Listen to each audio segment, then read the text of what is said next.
Et on est parti, chers amis, sur ce karting F1 International Raceway de Mariembourg. Welcome along, everybody. A quick word in English for those of you with us at the track and listening online. Welcome along to Mariembourg for the big finale of the IME Series Benelux 2023. My name is Guillaume Alvarez, and as always, I will be your speaker and cover of this final round number 5 of this year's Belgian Championship. We're getting ourselves ready more and more. 24 races for the second day of competition here at Mariembourg. Kart racing at its best with 250 competitors split in all 7 classes ready for the epilogue of this year's championship. The senior category is on track. We had one first qualifying race won by Ian Aikmans just before from Julian Kamen in P2, Tristan Krohn in P3. Now we have the Group D versus E with Clément Autran and Dan Steinman sharing the front row of the grid. Ali Goldstein, the current championship leader and main favorite to his own succession, is P3 from Hugo Besson, Clément Massot, Berend van den Burg. Row number 4 will see Matthias van der Kerkhove and Malo Boyer.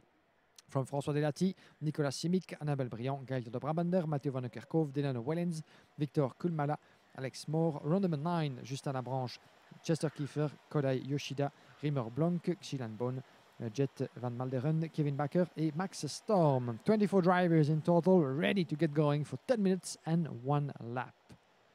10 minutes et un tour, c'est la distance, vous la connaissez pour cette manche qualificative. Deux nouveaux groupes, D contre E, pour cette 5e manche qualificative au programme depuis hier fin d'après-midi.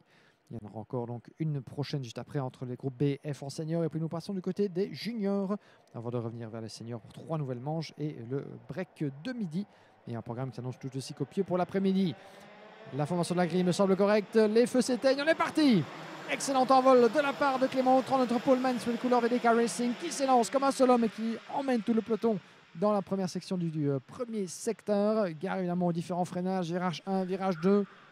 Le virage 3 avec Eli Goldstein qui déjà se ferait un chemin en 2e position. Bien joué de la part du pilote Télécart. Le voilà 2e avec le châssis italien et qui va tenter de donner la chasse à Clément Autran d'entrée de jeu. Dan Steinman qui a rétrogradé en 3e position semble-t-il. Ou Hugo Besson, Berend van den Burg et Clément Massot dans le groupe de tête également. Ça se passe bien dans ce premier tour pour l'entièreté des pilotes de ce peloton, comme toujours agité. À la sortie de l'épingle de l'ancien chemin de fer avec ce superbe décor du karting des Fines, vous le voyez, les grandes tribunes, la cafétéria, la zone du scootenering. Oui, quelques débris de piste là-bas. Que s'est-il passé pour le numéro 384? Il s'agit d'un autre des pilotes VDK Racing là-bas en difficulté. C'est Alex Moore, malheureusement, le pilote allemand qui semble-t-il était un petit peu occupé à contrôler son kart là-bas. Je me demande si j'ai pas une crevaison. En tout cas, on a vu, oui, effectivement, je pense que Alex Moore là-bas, vous l'avez vu dans le coin de votre image, est semble-t-il en difficulté là-bas. On semble en tout cas de notre position qu'il était affairé avec une possible crevaison. En tout cas, il avait bien du mal à contrôler sa machine. Alors que devant, on reste en tête évidemment, puisque son équipier Clément Autran va tenter de fermer la porte et de résister au retour de Eli Goldstein. Et Goldstein est passé. Goldstein est passé. Bien joué pour la première place là-bas. Ça vient de se faire en première position, juste à l'épingle de l'ancien chemin de fer. Eli Goldstein en tête devant Clément Autran. Nous avons la 3e place de Dan Steinman. 4e position pour Malo Boyer. 5e place pour Clément Massot. François Delati 6e. Devant Bernd van den Burg, Matthias van der Kerkhove, Annabelle Briand et Matteo van der Kerkhove juste derrière en 10e position. Plutôt encore relativement compact, vous le voyez. Et on est de retour avec les deux leaders. Goldstein donc qui vient de s'imposer devant Clément Autran. Steinman 3, Maillot Boyer bien remonté. Maillot, le pilote français de la 8e à la 4e place. Maillot Boyer donc vainqueur récemment de la IME Series France pour la 2e saison d'affilée. Un candidat à la victoire évidemment. À surveiller de très très près Malo Boyer, alors que regardez derrière comme ça se bat à tous les étages du peloton. Avec le numéro 241 là-bas enfermé, englué. On y verra d'ici quelques instants. C'était le numéro 231, je pense, Gaëtan de Brabander ainsi que quelques autres à se battre pour les places d'honneur évidemment. Il y a des pilotes Falcon et puis nous avons près d'une dizaine de pilotes dans la même image dans l'épingle à cheveux de l'ancien chemin de fer. Goldstein, un 10e d'avance, vous le voyez sur Clément Autran devant Steinman, Maillot Boyer, François Delati en 5e position. 7 minutes et un tour dans cette manche qualificative. Et attention, ça chute un petit peu là-bas à l'extérieur du double droit des 9 et 10, alors que devant le 346, Dan Steinman, une victoire de manche déjà pour le pilote belge juste derrière, le pilote néerlandais, pardon, Dan Stenman et Team KCR. Et déjà, il s'impose à Clément Autran. Ça passe dans le troisième virage pour Dan Stenman. Clément Autran doit fermer la porte puisque derrière, Malo Boyer n'en demandait pas tant. Avec son châssis Red Speed du Team Victory Lane, Malo Boyer très proche là-bas de Clément Autran qui pourrait répéter effectivement à l'épingle l'ancien chemin de fer. La porte était ouverte et Malo Boyer s'y engouffre. Clément Autran ne peut pas faire grand-chose pour contre-attaquer malheureusement. Et il passe de la première à la quatrième place en l'espace de 3 tours maintenant. Quatrième tour ici de cette manche qualificative. Autran va devoir évidemment contre-attaquer. Maintenant, ce qui apporte pour lui, c'est de rester au contact un maximum du pilote français juste devant.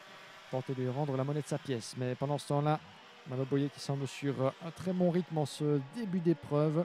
On va refaire le pointage sur les différents chronos temps autour respectifs. 56.4 pour Goldstein, 56.4 également pour Dan Stenman, 56.2 pour Malo Boyer qui nous signe le record du tour. Voilà qui va être intéressant pour le pilote français à bien surveiller là-bas depuis la troisième place. Juste derrière, nous avons François Delati en pleine explication avec Clément Massot.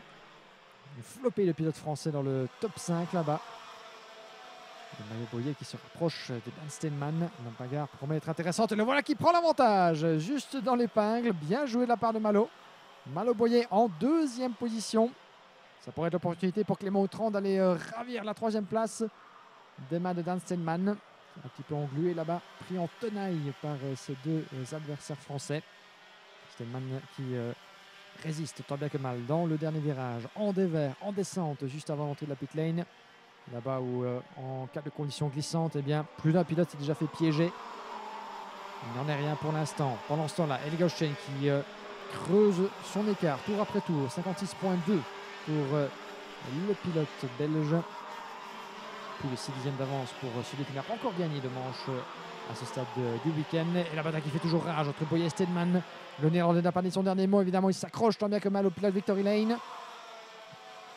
Il y a un redépassement potentiel dans l'épingle et d'où ça se passe pour Dan Stenman. Dan Stenman qui repasse en deuxième position. Bien joué de la part du pilote néerlandais du team KCR Racing. Le voilà avec le casque noir repassé en deuxième position et Clément Autran a pu en profiter. Bien joué également de la part de Clément.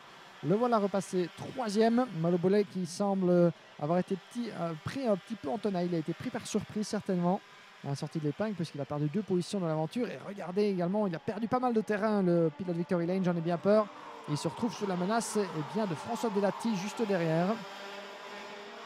François Delati qui pourrait être rejoint dans son exercice par Clément Massot, mais Malo Boyer qui va devoir se ressaisir un petit peu là-bas parce qu'il était sur un excellent rythme dans les premiers tours. Et là, le double dépassement lui a fait mal et c'est même une troisième position qu'il perd dans le virage numéro 3 en mettant 2 roues dans le bas-côté là-bas sur le vibreur encore relativement mouillé. Mais voilà Malo Boyer qui se retrouve en 5e position. Lui qui avait terminé sa première manche en 6e place, si je ne m'abuse. Boyer maintenant sous la pression de Clément Massot, juste derrière. On va suivre ça évidemment. Le pilote numéro 268, Clément Massot, qui se rapproche et qui voit l'opportunité poindre à l'horizon. Puisque Malo Boyer semble moins à l'aise que dans les premiers tours pour l'instant. Ça pourrait faire le jeu du pilote Rave Racing. À 3 dans la même image, à la sortie du dernier secteur. Le coup d'accélérateur et l'enchaînement de la petite mais rapide chicane vers la ligne droite de départ et d'arrivée. Le premier virage avec son rayon très large qui permet bien des dépassements sur différentes lignes de trajectoire. L'enchaînement des virages 2 et 3, 2 épingles à cheveux. Il est facile de commettre une erreur, surtout si vous sortez large à cet endroit précis. Le vibreur ne pardonne pas, juste avant le virage du raccordement derrière le podium. Goldstein, pendant ce temps-là, augmente son avantage, près d'une seconde de mieux sur Dan Stenman, qui joue placé pour l'instant. Mais toutefois, toujours sur la menace de Clément Autran, donc rien n'est joué pour le gain de la deuxième place. Il y a encore du temps, nous sommes au 8e tour. Il reste encore presque 3 minutes et un tour supplémentaire pour pouvoir inverser la tendance. Et ça pourrait nous donner une fin de course tout à fait intéressante, puisque derrière Goldstein, il y a regardé, ils sont 5 de presque de la même image. Dan Stenman, pendant ce temps-là, n'est pas parvenu à se défaire de la pression de Clément Autran, qui pourrait être rejoint dans son effort par ses compatriotes. On pourrait avoir 3 pilotes français et Clément Massot, prêt à donner la chasse à Dan Stenman pour le gain de la deuxième position. Deux pilotes VDK Racing là-bas qui se suivent avec Matteo Van Niekerkhove et Hugo Besson, 11e et 12. Dans le reste du classement, nous avons Matteo Van Niekerkhove 7e, suivi de Annabelle Briand, Beren Vandenberg et Delano Wellens. Belle performance de la part de Annabelle en 8e position. qui s'est lancée un peu plus loin sur cette grille de départ. Annabelle Briand qui était 11e, la voilà 8. Excellent rythme en course de l'une des pilotes féminins du peloton. Elles sont plusieurs à disputer cette épreuve finale du championnat de Belgique. En pensant à Eva Dorenstein par exemple, Annabelle Briand et d'autres également. Alors que Alex Moore, le pilote VDK, effectivement, comme on avait vu en difficulté lors des premiers tours de cette manche, a dû se retirer. Abandon confirmé pour Alex Moore. On revient en tête. Goldstein, 7 dixièmes d'avance. Attention le dépassement sur Clément Autran de la part de François Delati. Bien joué de la part de Delati avec son typique casque vert, aisément reconnaissable parmi les autres. François Delati qui se glisse en 3e position à la poursuite de Dan Steinman.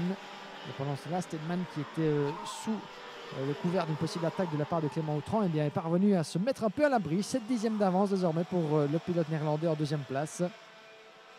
Autran a perdu du terrain en conséquence et le voilà qui perd également la 3e place. Delati 3, Clément Autran 4. Nous avons Malo Boyer, Clément Massot prêt à lui donner la chasse également. Ça pourrait encore s'inverser malheureusement pour le pilote VDK Racing qui s'est lancé depuis la première place sur cette grille de départ. Ce n'est jamais simple évidemment de se retrouver dans une position de poleman dans ces manches. Le niveau est à ce point compétitif et vous l'avez vu lors de la course précédente, Victor Louis qui malgré ses prouesses sous la pluie et que le fait qu'il s'est lancé depuis la pole n'a pu rejoindre l'arrivée qu'en 10e position. Signer la pole c'est une chose, parvenir à traduire ça en victoire en manche c'en est une autre. Et à ce niveau on sait à quel point le défi peut être grand. Et regardez à la corde Dan Steinman qui s'accroche avec Eli Goldstein. Contact entre Dan Steinman et Goldstein. Que vient-il de se passer là-bas? Goldstein qui est furieux et qui perd non pas la première mais la 2e et qui se retrouve en 3e position. Premier fait d'armes majeur de ce début de journée. Dan Steinman est allé à l'abordage dans le virage numéro 3. Il a vu l'écart, il a vu la porte ouverte, c'est logique. Par contre, ça s'est moins bien passé au niveau de la sortie de virage. Les deux se sont accrochés. Et j'ai bien pensé qu'à un moment, en l'espace d'une seconde, Goldstein allait perdre le contrôle tellement le contact a été relativement abrupt.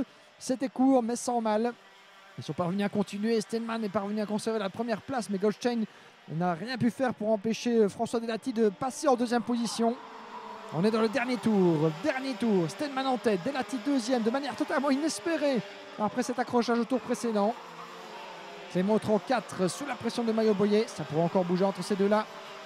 Clément Autran sans la pression évidemment, il reste au centre de la piste, se prémunit de toute attaque de la part de Boyer qui est très rapide toutefois en sortie de courbe. Il pourrait bien essayer à l'épingle à cheveux de l'ancienne ligne de chemin de fer. Quel mouvement on pourrait voir émerger. Ça reste devant pour Dan Steinman, François Delati qui se garde tout dépassement. Il sait Goldstein pour en profiter derrière. Goldstein qui doit fumer sous son casque de voir ainsi la victoire lui échapper. Reste à savoir ce que les officiels en penseront évidemment de cette séquence que nous avons vue au tour précédent. Quoi qu'il en soit, Steinman se retrouve à nouveau en tête et va la garder jusqu'au franchissement du drapeau à damier. Ce sera la victoire donc de Dan Steinman, la 2e en l'état. François Delati qui prend la 2e place, Goldstein 3e, 4e place pour Clément Autran devant Mayo Boyer, Clément Massot, Mathias Van der Kerkhove, Annabelle Briand qui nous fait une belle remontée. Oh malheureusement j'ai parlé trop vite, c'est Delano Wellens qui lui a chipé la 8e place dans le dernier tour devant Annabelle 9 et Matteo Van der Kerkhove qui boucle le top 10. Eh bien chers amis, si vous nous rejoignez maintenant, vous l'avez bien fait puisque Eli Goldstein, le leader du championnat, se retrouve déjà dans de beaux draps alors qu'il menait et pensait avoir course gagnée, mais Dan Steinman ne l'a pas entendu cette oreille. Mais la séquence au virage numéro 3 ne s'est pas vraiment passée comme espéré sans doute de la part du pilote néerlandais qui toutefois s'est imposé sur la piste. On vous tiendra au courant pour savoir s'il pourra conserver son résultat. Mais quoi qu'il en soit, c'est une séquence tout à fait impressionnante et Goldstein qui doit s'en mordre les doigts d'avoir manqué cette victoire sur circuit alors que son rival pour le titre le plus proche au point, Jan Ekmans, en compte déjà 2.